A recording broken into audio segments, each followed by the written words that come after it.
dafa am kàddu yu ma yëkkati woon wax lu ma mébétoon pour def ko ba jëloon samay décisions yu mat sëkk di ko doxal moom ak délégué de quartier yi ñoo ma convoqué ma ñëw toog ñu wax ma lu tax nga wax ko ma wax leen li tax ma wax ko ak mébét bi ma ci am ma leeral ko fii tamit ba ñu pare li ñu ma wax mooy ñun say bàyyi lañu doo ñu yàpp ñaari yoon askan wi la dénk doo ko fi ba di dem boo doon ñenn ñi ñu xam boo ne da ngay dem dañu lemal la say basan jox la say daal leen demal waaye boo ne da ngay dem ñu ne la doo dem am na lu tax toogal téeruñ suñu liggéey bàyyi am ñun loolu demul noonu loolu rek boobu tontu kese laa ci yokk du ma ci wax leneen boobu léegi nag waxuma ci lu nekk dégg naa ko waaye dégg ndigal moo tax ma téye am na yeneen nag yoo xam du ma ci yegg moom incha allah kilifa yi fi daje yëpp ku ci ne xàmme nañ la xam nañ la ndax lu ñu bokk ak yow ci dëkk bi man Birame Souleye ma respecté la lool ndax xam ni ñoom ñoo ma gën a bëgg dëkk bi moom ma doon cee tudd Birane Gueye mii Habib Kane ñoom ñëpp ku ci ne mën nañ la ci tudd ñu boole ñëpp ngeen nangul ñu ko rek ziar leen renouveler suñu considération ak suñu respect pour ñoom li ñu dajale fii tamit njaboot gi am naa sañ-sañu dama cay bokk Baye Cheikh dooma weddi ndax sa doom dafa sa frère mooy denc suma rak sama turandoo ba ca kër ga Birame Souleye Dieye la tudd kon ci njaboot gi la bokk kon tey jii ki ñuy tuddee école bi suma way jur la dëgg loolu dëgg ah noonu la demee kon gannaaw turu maire rek turu lu mu mënti doon ñun pas-pas bi mooy bokk ci deret bokk ci dëkk bi te ñu leen ci bokkee li ñu fi dajale nag dafa am solo ndax ñun bu fekkee ni dañoo dellu ci li nga xam ne moo tax ñu naan ñun ay jullit lañu alxuraan moo ñu jàngal nañu iqra bismi rabbika alladi xalaq ak loo ci mënti teg ñu war koo wuti ci dëkk bi ñu ne dagana nañ ko nga wuti ko ba Cham mooy Chine ca booba waaw bu fekkee ne loolu la ñu war a wut samp école ñu bëgg ñoo gëmloo ni sax yenn saa yi Charlemagne moo njëkk samp ay école ca tubaab yi en 789 ñiy jàng xeltu philosophie di wax ni Aristote moo ko njëkk a indi en 2300 ñu wëlbatiku Platon wax ni bu ñu demee ba jàngalekat yi di lox ci kanamu ñi war a jàngal waajur yi bàyyi seen cër ci yar gone yi nañu jàpp ni boobu ñu ngi samp li ñuy wax tyrannie yàqu am na ci askan loolu école moo ko jàngale te école li mu indi bu ñu demee seet ko dañu koy gis école itteem yëpp weesuwul ñett yi ittey école weesuwul ñett yi bu leen pare ngeen xam bàyyi Moustapha lan la ci bàyyi benn bi ñu ngi koy indi ci li ñuy wax la collectivité mooy li ñu bokk yëpp di ci dund te kenn mënu cee mucc nga nangu ko day dal sa kaw nga d'accord day dal sa kaw cette collectivité là mooy la vie en collectivité nan la koy ñoŋale ba ku nekk mën a dund dàq sa wërsëg respecté wërsëgu jàmbur te kenn du xañ kenn beneen bi c'est la culture aada caada cosaan mais les valeurs de la république et de ces valeurs de la république là il y a le respect de l'ancien la recherche de la connaissance absolue mais l'amour de la nation bëgg li nga xam ne yàlla mu par force moo la ko tànnal yàlla nag bu la tànnalee nga ni bëgguma da ngay yàqule rek mais àla kulli xaal mënoo ci dara et mën nañoo jàpp ni bi ci mujj mooy képp ku ñu dugal ngir nga jàng kenn jàngalu la ngir nga doon sàmba boy dañ lay jàngal ngir nga tekki suba mooy la profession njàng ak lu mu mënti doon war naa jariñ ci profession Pape Wade yaa ngi may dégg li may xam nga ko baax a baax su ko defee kon lii lépp bu fekkee ne moo ñu fi daje wax leen ma yéen ñi fi daje Baye Moustapha lan la laj ci lii la vie en collectivité la vie collective la collectivité moo waral mu jël li mu moom moomee la moom ne jox naa ko la collectivité bu doy woon exemple dara dootul doy exemple wax ma les valeurs ndax def tout un investissement pour samp école pour samp fu ñuy fajoo pour samp fu ñuy xeltoo fu ñuy xamee waxoon naa ko fi moo tax ci nuyoo bi sax ñu war ko dellowaat ñi nga xam ne ñooy le corps enseignant ndax wax naa ko ñun ñëpp bu ñu mënee sol suñuy dàll kenn du jaawale gauche ak droite bu ñu mënee yëkkati suñu montre bi xool heure wax ni bis bu tàkk tisbaar mi ngi waaj a jot sol suñu mbaxana xam ni ñu koy tegee nii lañ koy tegee sol suñu yére xool ndax set na nga ni kii de mën naa ko yóbbu ca jotaay ba waaye nga yëkkat yére mu xool nga ni jekkul ma yóbbu ko ci jotaay ba xam nga lu ko waral jàng macha allah jàng moo ko waral waxoon naa ko moo tax dañuy delluwaat sant ci yéen ñi nga xam ni yéen a fi ne yéen ñi tànn jàngale dañ leen ni fay fii fay leen fee yéen ak médecin donc yéen a ko am fay la fii fay la fee ndax xeltu wàññ liifantu baawantu ba yenn valeur yi ñu dund ko sa bopp ci xale boo xam ne xamul dara boo ko bàyyee sax daanaka sañ naa tur ndox diw ci loxoom mar ko ñu def ci moom ay valeur ba moom ci boppam mu xëy suba di tabax école di jàngale di dalwaat loolu ay xale mais loolu lan moo ko gën ci la bàyyi Moustapha investir moo tax i tamit bi ñu indee këyit documenté ko nag c'est l'occasion également de féliciter ñi nga xam ne bii ñoo am idée bi parce que bi ñu ko indee ci ñun manqué wuñu dara et je félicite également parce que nit dina nekk ci dëkk nekk mag jàpp ni lu ne may nañ ko ko may ñu leen lu nekk ndax bu ñu mënta dund ci ay règle man sama at 47 la dama koy wax ñëpp dégg ko 47 la am d'accord mais bu fekkoon dafa jàpp ni moom suma baay la suma waajur la ba tax mën na jël boppam lu ko neex mu def ko ci dëkk bii parce que lan la moom a mag bañ a joxe cër coow day bari mais yoon day appliqué wu mais niñ ko doxale teg ko ci yoon waxtaan ci ñëpp d'accord ci ñu xaatim ko bind ko loo xam ne amul naatable amul werante koo ko teg ci table mu d'accord moo tax seen këyit président Macky Sall moo ko signé. c'est ça. ci wet gi am na ñoo xam ne barki démb ñu ngi tudde mbedd ba ma ko déggee naan bu ñu jaar foofu nañ topp yoon bi jaaruñu foofu jàpp nañ mbedd tudde ko noonu ne noonu lañ ko tuddee ñi ngi wane ñu respecté wuñu man lu ma tuuti nag maire laa ci dëkk bi du ma ko ngànnaayoo nag mais xam naa sama place xam naa li ma yoon may xam naa li ma yoon tere li ma yoon tere nag ala kulli xaal du ma ko def mais li ma yoon may jar na ma xëccoo parce que yoon moo ne ma lii boo ko defulee ma dal ci sa kaw moo tax Baye Demba dañ leen di félicité ay Mody di leen encouragé ci seen doxalin di ko rafetlu bu baax a baax bi mu ñëwee tamit ma wax ko fii sunu conseil municipal bi yàlla daf ñoo defal sutura bokkuñu njaboot lépp ngay fekk ci biir mais conseil municipal bi ñu yàlla may benn bëgg-bëgg dong la ñu am mu dëkk bi dox wallahi amul yàq amul salfaañe amul seytaane amul waaw ji defar dong. d'abord affaire école la ñuy wax ndax tout à l'heure mon ami Seck ndaanaan wax na ko réew du jag te bu fekkente ne njàng mi sooxe na réew du jag bu fekkente ne doom ya fa ne kenn jàngalu leen kenn formé wu leen et président de la République également loolu la xam ba tax na li nga xamante ne mi ngi koy def ci njàng mi mu nekk lu am solo formation maanaam tey boo jëlee le plan Sénégal émergent li ñu naan axe de capital humain mooy nit ñi seen formation seen njàng dafa nekk loo xamante ne lu soxal état du Sénégal bi ci des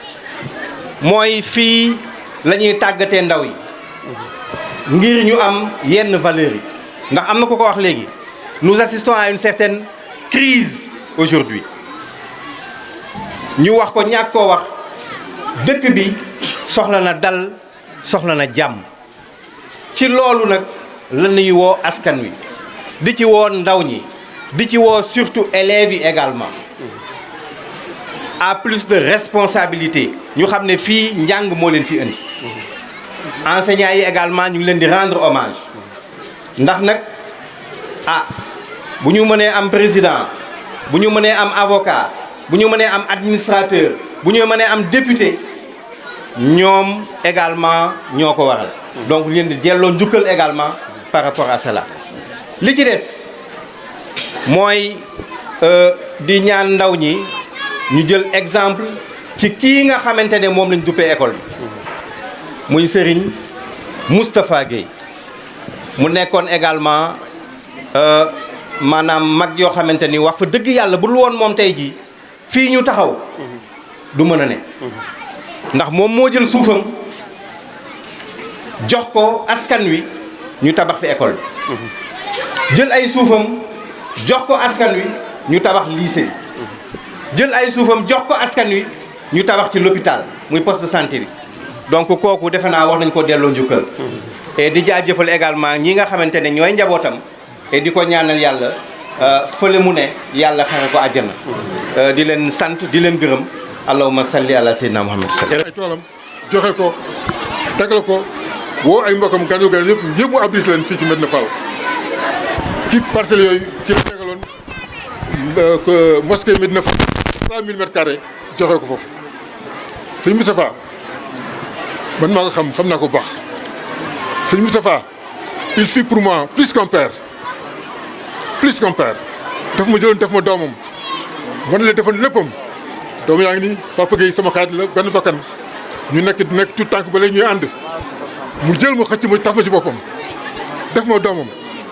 ñaar ñi nga xam ni moom la gënoon fonk ci àddina muy sëñ Mbacke Madina ak Cheikh Anta Diop ku ci nekk dafa jàpp sama loxo yóbbu ba ci ñoom dénk ma leen ku nekk dafa ma confié ma sëñ Mbacke Madina ba moom sama papa mu réet la mais sëñ Mouta Xabar mooy sëriñam mais man sëñ Mbacke Madina sama sëriñ moom laa jébul sëñ Mbacke ma dañ jàppal ma comme moom mu jël ma confié ma Cheikh Anta Diop mu nekkoon seen diggante ñoom ñaar di dem ko ñëw Cheikh aussi daf ma comme ni ma sëñ bi sëñ bi mën naa wax ni bokk naa ci ñi Cheikh gënoon a wóolu gënoon nekk confident kon tey loolu ci sëñ Moustapha Gueye sëñ Moustapha Gueye suñuy wax ci moom sax dafay des buntu kër mi daan toog maa ngi moom ñu daan toog bu bàyyil ay château bàyyil héritage boo xam ne tey ay doomam lépp lu mus a am sëñ mi la ko jox ak di ko joxe nit ñi daan toog ñëw bu koy rang ay dépense muy gën a di joxe man maa xam sëñ Moustapha Gueye kon góor googu tey bu ñu ko tuddee école bi ñu ngi ñaan yàlla xale yi jàng ci école bi ak toute la jeunesse de Médina Fall ñu roy ci moom bu nekk seen exemple ma ngi leen di sant di leen gërëm merci beaucoup wax ji gudd na war dem ba yeetal yal nañu yàlla defal jàmmi tey ak jàmmi ëllëg yal na sunu réew mi jàmm sax fi ba li ñu wax dialogue nga xam ni président Senghor daan ne wax ni li bokkoon ci dooley sunu réew force sunu réew mooy le Sénégal c'est un pays de dialogue maanaam nit ñi ak problème yi nu mu mën a demee rek dinañu toog waxtaan parce que les plus grandes guerres du monde révolution yi ngeen dégg yépp ci àddina ñu def ko yooyu yépp mi ngi finir autour des tables nit ñi dañu toog waxtaan dialogue boobu mooy war a commencer ci kër gi moo war a commencer ci penc mi moom la chef de quartier bi di war a def régulièrement avec sa communauté moom la ki ñu dénk mairie bi war a def régulièrement avec ses administrés moom la ki ñu dénk sunu réew itam war a def régulièrement avec ses citoyens donc Seck Ndanane loolu mooy tekki dialogue social ci école nag mooy fexe ba école jàmm am fa xam nga jàmm fu mu amul jàngalekat bi du mën a liggéey ba résultat yi génn école loolu mooy sunu rôle man mii sa papa di wax ak yow ànd kook sama rak Sadikh Sall muy secrétaire dialogue social bi ànd ko itam sama rak Badaña loolu lépp ñu placé ko sous l'autorité de l'inspecteur Arfan Seck di nuyu autorité administrative yi autorité municipale yi di nuyu suñu délégué de quartier di suñu xalif général di nuyu ki ñu dénk l'école di nuyu njabootu suñu wéjur Baye Moustapha Gueye te suñu mag Papa Gueye di suñu xalifa nekk ci kanam yàlla na nga fi yàgg lool Papa dañuy bég ci yow saa bu ñu la gisee rek dañuy fàttaliku suñu wéjur wu fa mu tegoon suñu tànk di nuyu sama xarit sama sëriñ Gueye du dara pour rien que ma nekk ci ginnaaw toog ak moom yàlla moo def noonu ànd bu ngeen gis ci àddina rek am nu yàlla boole yàlla daa def nag famille bi li muy tubaar fakal sëñ Saliou mooy sama péete maa ngi moom ñoo bokk baay way juróom wu jigéen di sama doomu bàjjen yàlla na fi yàgg projet bii biñ koy taxawal monsieur l'inspecteur Arfan Seck qui est absent aujourd'hui qui est quelque part en voyage quelque part bu inspecteur Gora jëlee dina leen jox explication woo na ma ni ma doyen Diouf dama jot une décision du conseil de gestion de l'école 2 di me soumettre une personnalité de votre communauté le doyen Moustapha Gueye lan nga ci xalaat ma ni ko li ma la mën a wax daal communauté bi mënut a am ku ko gën waaw ci fànn boobu pour beaucoup de raisons pour vous dire que dialogue social même consulter nañ leen sax dañ leen di consulter sur le choix nga xam ni bu ñuy pare école yi di ko tuddee école yi dialogue social dinañ ci am seen point de vue loolu nag maa ngi rafetlu travail bi nga xam ni professeur Iba Der Thiam yàlla na yàlla yokk leeram bi mu nekkee ministre de l'éducation nationale bokk na ci lim ñu légué lim ñu bàyyee woon eh bien ñu war koo entretenir mooy école yi ñu koy tuddee ay jëmm mais régulièrement aussi itam jëmm yooyu ñu leen di indiwaat ci l'école yi pour que tout tànk yi nga xam ni bu ëllëgee ñoom ñoo yore réew mi eh bien ñuy copier ci jikko yooyu ndax nag bu ñu neexan suñu réew est en crise de valeur profonde gis nga ñun ñi nga xam ne dañoo jàng sous le régime de Senghor daan jàng la révolution française de 1789 la prise de la Bastille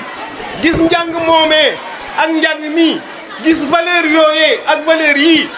man yi dañu taxawaat ci sunu réew mi pour que valeur yi dellusi c'est pas pour rien que ñaari at ci ginnaaw bi ñu toogoo di saytu problème mu école juróom-ñetti point yi ñu tombé woon d'accord ñi dinañu defaraat l'école point ba féete kaw mooy ñu réinstaurer les valeurs non seulement nañu réinstaurer les valeurs mais nañu fexe ba njàngum mag ñi li fi maam Seydi Hadji Malick bàyyi woon li fi Serigne Touba bàyyi woon bu ñu demee Pire gii 1776 góor yàlla gu ñuy wax Thierno Souleymane Baal laxas dellu daal Fouta indi la révolution des Torodo ma ni loolee nañ ko jël indiwaat ko suñu réew jël l'école de Jules Ferry delloowaat ko tubaab bi mu yóbbu gis nga tant que loolu indiwuñ ko sunu réew du defar je parle sous le contrôle de mon jeune frère Sadikh qui est un enseignant de talent te lii ma lay wax moo ma ko gën a xam moi je suis un comptable de profession xëy na engagement rek moo ma dugal ci école mais bu dee xam-xam la ak leneen Sadikh a nga fi ñeneen ak ñeneen a fi ay inspecteurs a ngi fi des personnels chevronnés loolu daal la amoon ci turu dialogue social encore une fois de plus di sant ñëpp. Générosité et grandeur d'âme ce vieux là suñu maam bi liñ naan alal lan nga moom sa alal mooy li ngay fekk ëllëg li lay fekk sa biir bàmmeel donc kon góor gi liggéeyal na démb toog a ñëw lan lañuy constaté léegi suuf problème yu nekk yi ci gën a bari problème mu suuf la problème mu suuf la moom nag bu fekkoon dafa gis alal nekkat mu ne dama koy denc sama njaboot kon ndeysaan kon lii du mën a agsi fii damay trouver di sant rek di gërëm parce que li mu def lu rëy la am na ñu ne waxuñu lycée Médina Fall bi suuf si waxuñu école bi suuf si waxuñu jumaa ji mais am na kër ñu bari borom kër yu bari moo leen dëkkal nii waaye loolu dafa rëy ba alhamdulilah rabbil alamin ñu nag ñu ngi remercier famille bi nga xam ni ak ñi nga xam ne les organisateurs les co-organisateurs le directeur surtout le président Demba ñi nga xam ne ñoo initié l'initiative am xalaat parce que ñoom c'est la communauté la donc bi ñu defee assemblée générale ñëpp bi ñu nee kii lañ ko bëgg a tuddee ñëpp a d'accord ne daal kii vraiment mun leen koo tuddee ku ko gën a yeyoo man daal maa ngi dalal ñëpp. Le parrain, comme ils l'ont dit, beaucoup de fils de Médina Fall ont entendu parler de lui ou entendu leur père ou leur maman parler de lui. C'est quelqu'un qui était vraiment généreux. Générosité ne peut excéder le fait de prendre ses parcelles et de les offrir pour la communauté. Il pouvait, comme quelqu'un l'a dit, se dire effectivement je vais garder pour ma progéniture, pour mes fils et petits-fils. Mais il a préféré prendre une bonne partie qu'il remet à la communauté. Et c'est cela dont parle le doyen Mody Diouf, l'État, dans ses priorités, a mis en avant ce qu'on appelle le retour aux valeurs. Et ce retour aux valeurs n'est rien d'autre que faire des actes citoyens et des actes républicains. Et parmi ces actes, vraiment, on peut bien noter l'acte de El Hadji Moustapha Gueye, qui a donné ces terres gratuitement à la communauté. Aujourd'hui, si nous avons cette école, si nous avons la mosquée, la grande mosquée de Médina Fall, c'est grâce à El Hadji Moustapha Gueye. Donc, ne serait-ce que ça, nous lui devons tout. Maintenant, quel enseignement en tirer pour nos enseignants d'abord? Parce qu'effectivement, ce sont eux qui doivent traduire cela en actes et en paroles auprès de leurs élèves,